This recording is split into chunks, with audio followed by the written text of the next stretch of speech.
माता रमाई यांना मी वंदन करते, त्यांच्या कार्याला वंदन करते. आज आपण जे आहोत ते त्यांच्यामुळेच आहोत. आणि एकूण पहिली महिला जी आपली प्रेसिडेंट झाली आपली आवडती बुद्धिस्ट सोसायटी ऑफ इंडियाची महाउपासिका मीराबाई आंबेडकर त्यांच्या कार्याला धम्म कार्याला मी वंदन करते. आणि त्यांच्यावर उपस्थित सर्व मान्यवर पोलीस निरीक्षक ते तुम्हाला खूप अद्भुत लागतो. आम्हाला आमच्या प्रत्येक कार्यामध्ये तुम्ही असता, सहभागी होता, आपला इतका वेळ देता आणि जे आमची लोकांची बोलणी पण ऐकता ते खरं खूप तुमचं एकदम काम इतकं खरं थँक्स बोलण्याला पण म्हणजे कमी शब्द पडतात आम्हाला. इतकं तुम्ही काम हे करता, अगदी हे करता आणि एकदम काय बोलतात जीव तोडून काम करता. आणि शेवटी म्हणजे बंधू भगिनींनो, सर्वात प्रथम मी तुम्हाला मनुस्मृती दिनाच्या शुभेच्छा देत आहे. आणि मनुस्मृती हे माहिती तुम्हाला आज काय सगळ्यांनी सांगितलंय का हा विशेष दिवस आहे. किती लोकांनी म्हटलं होतं आणि बाबासाहेब जे इतके पुस्तकप्रेमी आहेत आणि त्यांनी किती निंदा ऐकलं होतं तेव्हा की त्यांनी बापरे ब्राह्मणांकडे ऐकलं होतं की त्यांनी एक पुस्तक जाणं बाबासाहेबांनी हे त्यांना खूप आश्चर्य वाटलं आणि टोमणे मारत होते की असं कसं. अरे पण तुम्ही ते पुस्तक वाचून तर बघा, त्यात काय लिहिलं आहे ते तर बघा. आणि मग तुम्हाला किती सांगतो की किती जणांना सांगतो की ते पुस्तक वाचा. फक्त आपणच नाही, शूद्रांनीच का वाचायचं. हिंदू, मुस्लिम, ख्रिश्चन हे सगळे त्या जातातूनच आलेले आहेत. त्यांचा पण त्यात अनुभव आहे मनुस्मृतीचा. त्यांच्या जातीत पण ते सगळं त्यांनी भोगलेलं आहे. तर हे फक्त आपलं हे नाही आहे, आपला त्रास नव्हता, हा त्यांचाही त्रास होता. पण मनुस्मृतीने का झाले हे तर तुम्ही सगळ्यांनी ऐकलंय. पण त्याच्या मागचा एक उद्देश आहे. त्यांनी त्या पुस्तकामध्ये एक आहे की त्यात एक श्लोक आहे की ब्राह्मणों की सेवा करणं ही शूद्रों का कर्तव्य परम कर्तव्य. तर ते असं की का आपण असे जन्माला या किड्यामाकडासाठी आलो ह्यांची सेवा करण्यासाठी का. आणि हेच की आपण नुसतं उष्ट वगैरे असंच खायचं, चांगले कपडे घालायचे नाही आणि बायका आणि ते करायचं की दाभोळकर वगैरे माहिती आहे, तिकरे दाभोळकर त्यांनी हे आंदोलन आणलेलं, अंधश्रद्धा हे सगळं त्यांनी हे केलेलं. त्यांना पण आपण विसरू नाही शकत. त्यांनी किती त्यांचं काम केलं त्यांनी. आणि त्यांना पण काय केलं, त्यांना कसं मारून टाकलं माहिती आहे ना. किती जणांचे बली गेले त्या सगळ्या चांगल्या कामात. पण शेवटी काय. आणि दुसरं हे काय की आपण असं खूप म्हणतात ना, आपल्या टोमणे खूप मारतात ब्राह्मण लोक की अरे तुम्हाला तर सवलती मिळाल्या, तुम्हाला चांगलं कॉलेज वगैरे. पण त्यांना सांगा 2.5 वर्षापूर्वी त्यांना पण सवलती मिळाल्या का.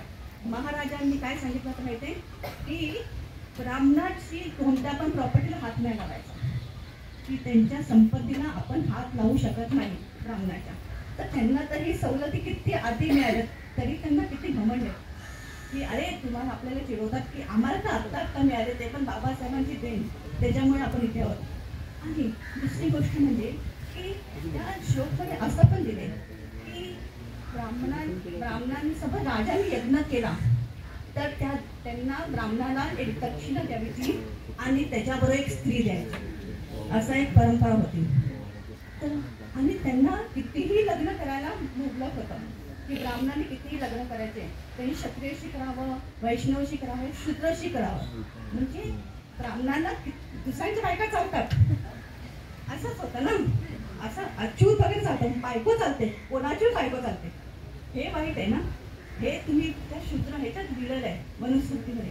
पण दुसऱ्यांना ब्राह्मणाला शिकायचं हे होते अट की हां शिक्षण घेऊ शकतो हे.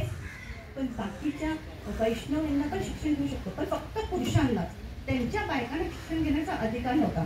मग शेवटी काय आलं, बाईच राहिली ना, तिला चूल आणि मूल इथपर्यंत आयुष्य सीमित राहिलं. म्हणजे शेवटी त्या काळात पण बायकांना मान नव्हताच. हे सगळं त्या मनुस्मृतीमध्ये होतं. बाबासाहेबांनी हे नीट बघितलं की त्यांना हे कळलं की हे काय आहे. आणि ह्याचं खरं तुम्हाला माहिती आहे आव्हान कुणी घेतलं, महात्मा फुलेंनी त्यांनी आव्हान घेतलं. केली महिला आणि त्यांना त्या दोघांना पण बिचारे सावित्रीबाई फुले आणि महात्माबाई फुले त्यांना तिला त्यांच्या अंगावर शेण फेकायचे तिला. ती बिचारी रोज एक लुगडं घेऊन जायची बॅगेमध्ये की बाबा शाळेत जाऊन बदलेल. रोज तिच्या अंगावर शेण टाकायचे. मग तिच्या त्या पेपरमधून त्यांची इतकी निंदा केली. काय शिकवतात हे महात्मा फुलेंना त्यांच्या वडिलांना जाऊन त्यांना सांगायचे, भडकवायचे ब्राह्मण लोक. काय तुझा मुलगा काय करणार ते बायका हा शिकून ना काय पण अडवट चढवट पुस्तकं वाचतील फालतू हा आणि लिहायला तर काय नवऱ्याने काय फालतू पत्र लिहितील असं त्यांना असं हे केलं, भडकवलं. त्यांच्या वडिलांनी महात्माबाई त्यांच्या वडिलांना घरातून हाकलून दिलं त्या दोघांना पण. आणि त्याचं वय किती होतं बिचारे? सावित्रीबाईचं वय होतं 28 आणि त्यांचं 21. ते बिचारे घराच्या बाहेर पडले पण त्यांनी हार नाही मानली. त्यांनी तटून सामना केला की नाही आपण नंतर त्याला म्हणाले असलं की जर आपण आपला संसारकडे नको यायला फरक पडूया, कशाला पडायचं बाबा, किती आपल्याला हे होते. पण नाही ते मला नाही, अडचणी किती येतातच. काय आलं त्यांनी तरी पण एक छोटंसं झोपडी वगैरे अशी बघितली. त्यात बायकांना हळूहळू शिकवायला गपचूप शिकवायला सुरू केलं. तर आता ते घराबाहेर पडले म्हणून आपण सगळे येते आहोत. तर त्यांचं योगदान खूप आहे. आणि परत पुढे की बाबासाहेबांनी मग ते मनुस्मृतीमधून त्यांना हे कळलं. मग त्यांनी ते हिंदू कोड बिल वगैरे सगळं आणलं की बायकांना आपला मिळाला पाहिजे हक्क. मग बायकांना माहिती आहे ना की डिवोर्स झाला असेल तरी तिला पोटगी मिळू शकते. बाबा ती विधवा असेल तर तिला वडिलांची संपत्तीवर हक्क मिळू शकतो. हे सगळं तरतूद बाबासाहेबांनी सगळं बघून सगळं हे करून त्यांनी केलं. त्यांना माहित होतं की पुढचा काळ कसा असेल आणि त्यासाठी आज आपण किती निश्चित आहोत. त्यांनी शिकवायला सुरुवात केली मुलींना वगैरे आणि महात्माबाई फुलेंनी पण शिकवलं. त्यामुळे तर आपण किती आता कुठल्या पण क्षेत्रात बघा, कुठल्याही क्षेत्रात तुम्ही बघा, पोलीस असू दे किंवा कुठे पण. इव्हन आपली इंडियाची पहिली प्राईम मिनिस्टर इंदिरा गांधी होती ती पण. तर असे बायकांना तर खूप आता पण आपण बघतो या युगात की बायकांना किती हे मिळालं, प्रोत्साहन दिले. आणि मी पुरुषांचं पण हे करते की त्यांनी थोडा सपोर्ट केलाय. म्हणजे आता म्हणजे नक्की नाही अरे पांढऱ्याला मुंबई प्रदेश पुरुष कार्यकारिणीचा कार्यक्रम हो बाबा त्यांनीच केलाय. महिलांचा पण कार्यक्रम त्यांनीच केला होता. जिथे पुरुष जास्त होते महिला कमी होत्या. त्यांचा विरोध खूप आहे हा पुरुषांचा. हा जग बदललंय.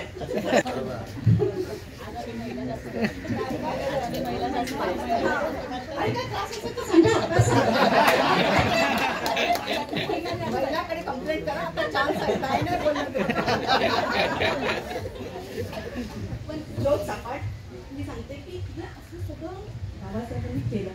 त्यामुळे आपण खूप सांगायचं आहे की त्यांना किती त्रास यातना जे लोकांनी त्याच्या पाठीत खंजीर खूप असते. निकटली पण त्यांच्यावर विश्वास ठेव त्यांनी पण. आणि आता पण तो काळ तोच आहे. किती बघतो आपण की आता काय काळ सुधारलाय. आपल्या जातीत तर किती गव्हर्नमेंट ऑफिसमध्ये तुम्ही नोकरी लागा, तुम्हाला फक्त आडनावाने विचारता, अरे काय जातीत, कोणत्या जातीत तुम्ही, बौद्ध झालं, पोस्टिंग थांबली, पोस्टिंग दुसऱ्याला मिळाली. गोड बोलतात पण किती पण आपण काम केलं तरी पोस्टिंग दुसऱ्याला. तुम्हाला पण अनुभव आला असेल.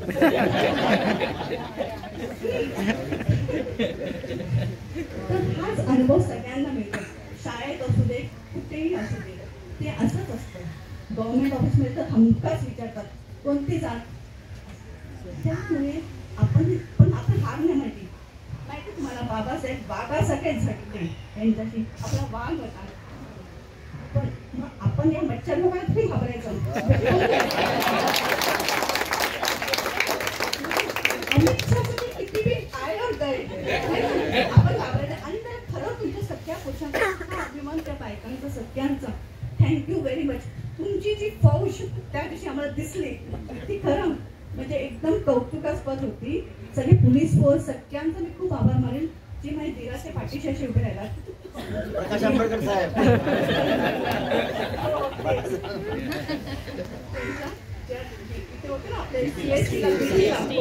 ते मला दिसलं की तुम्ही बापरे काही असू दे. ते आपलं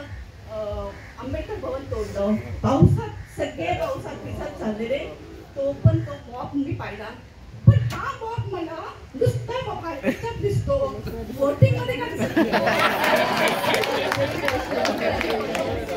माझ्या बायका किंवा माझे बंधू हा सगळे मला आम्ही तरी समोर, आम्ही तुमच्या बरोबर तुमच्यावर, अरे पण ते वोटिंग मध्ये काय दिसत नाही, ते मशीनचीच गडबड असेल. आम्ही करतो. आणि मग हेच सांगायचं होतं की आपण घाबरायचं नाही, बिलकुल घाबरायचं नाही. कारण आपल्या पाठीशी आपलं संविधान आहे. आपल्याला बाबासाहेबांनी संविधान का दिले? आपण घाबरायचं नाही, पण त्याचा गैरफायदा पण नाही घ्यायचा. आपण न्यायाने टक्के मुकाबला करायचा. असे तर खूप येतात पॉलिटिशियन्स, आणि पॉलिटिक्समध्ये पण किती आहे. आता तुम्ही बघताय बाळासाहेब आंबेडकरांचं काय होतंय, इतके लोक असून पण का? कारण ज्याच्याकडे पैसा तो महाराजा. तर पण आपण आपली ताकद आपल्या पैशाने पण आपल्या लोकांची ताकद दाखवूया की तुम्ही आहात, जनता तुमच्यासाठी ते झटतात. सर्जरी झाल्यावर 2 दिवसात ते परत पळाले बिचारे अकोल्याला. त्यांनी स्वतःची काळजी नाही घेतली, काय नाही. तसेच परत त्यांना तो त्रास झाला होता नागपूरमध्ये. परत वहिनी रात्री 3 वाजता गेल्या, त्यांना परत त्रास, शुगर वाढलेली त्यांची. पण तरी पण ते म्हणे नाही मी जातो, मी आहे बरोबर. ते त्यांच्या सहकार्याला म्हणाले मी आहे, मी व्यवस्थित आहे, मी माझ्या लोकांचे धाव. असे शेवटी मीराची म्हणजे की ते तुमच्या आई आहेत, पण त्या पण बॅग अशी आणलेली दुपारची, लगेच संध्याकाळची दुसऱ्या बॅग घेऊन त्यांना माहिती आहे तयार. लहान आम्हाला नातवंडांना टाकून ते जायच्या की नाही तुम्ही घर सांभाळा, मी जाते, माझी लोक वाट बघतात माझी. असं नाही ना आजी, आम्हाला पण घेऊन जा. इतके रडायचे. एकदा मला वाटतं एका टोरन नेलं पण होतं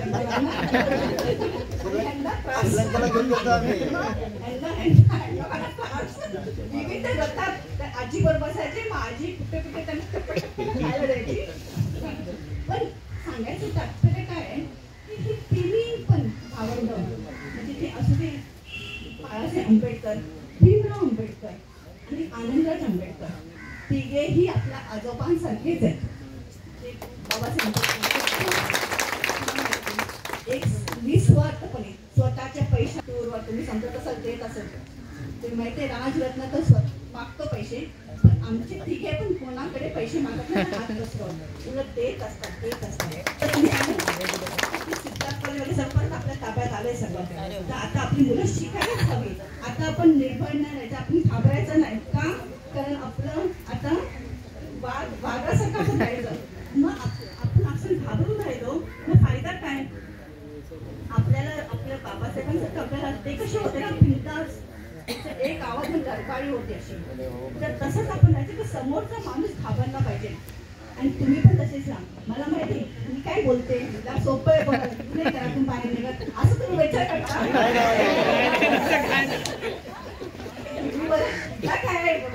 काय घरात बाहेर यायला सुरुवात झाली ना आजची. आणि खूप बोलते, काय जाते बोलायला. आजच्या तारखेपासून वहिनी साहेब नाहीये. आपल्या घरगुती तुम्ही माझ्या बंधू भगिनी तुम्हाला असं मन मोकळ्याने तुमच्याशी गप्पा मारते. आपण खरंच मला खूप बरं वाटलं इथे येऊन आणि तुमच्याशी गप्पा मारून. आणि हा तुम्हाला सगळ्यांना थँक्यू मला इथे बोलायला पण. असेच राहा, अशीच निर्भय राहा, अशीच लढत राहा. मला श्रद्धांजली असेल आपल्या महामानवांना. जय भीम.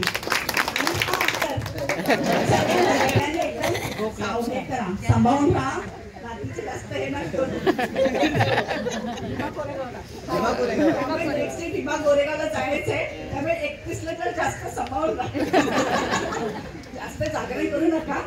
नेक्स्ट डे तिथे आपल्याला गाजवायचे भीमा गोरेगावला. आणि मला अशीच गर्दी दिसायला हवी आहे. आज मी खूप खुश आहे.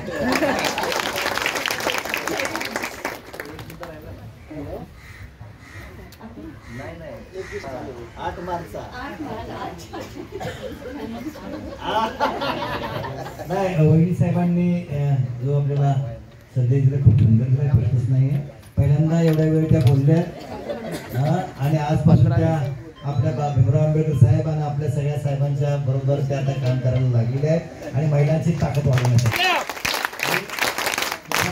त्यांच्या वतीने मी सांगतो की काय ठेवलं होतं कार्यक्रम? Home minister. बरोबर आहे. आज होम मिनिस्टर कार्यक्रम आपण ठेवला होता 25 डिसेंबरला, परंतु तो बऱ्याच लोकांनी म्हणाला 25 डिसेंबरच्या ऐवजी आपला मोठा कार्यक्रम म्हणजे दिवसभराचा कार्यक्रम म्हणा, महिलांची संख्या नाही, तर मग 8 मार्चला हा करावा असा प्रस्ताव आला. त्यांचे काही तांत्रिक अडचणी जे करणारी मंडळी आहे, म्हणजे जे महाराष्ट्र व्यापारी पेठचे जे कौतिक लांडगे आहेत, त्यांची थोडीशी टेक्निकल अडचण निर्माण झालेली आहे आणि त्यामुळं मग ती तारीख वहिनी साहेब मंडळ असं झालेलं आहे. त्याच्यामुळे काय नाही, तुम्ही 8 मार्चला हा कार्यक्रम आपला होईल आणि ते पण वहिनी साहेबांच्या उपस्थितीत. धन्यवाद. आपण women's day celebrate करूया. आणि, काय शिक्षण आपल्यासाठी माफ करा. नाही काय नाही, छान छान. मला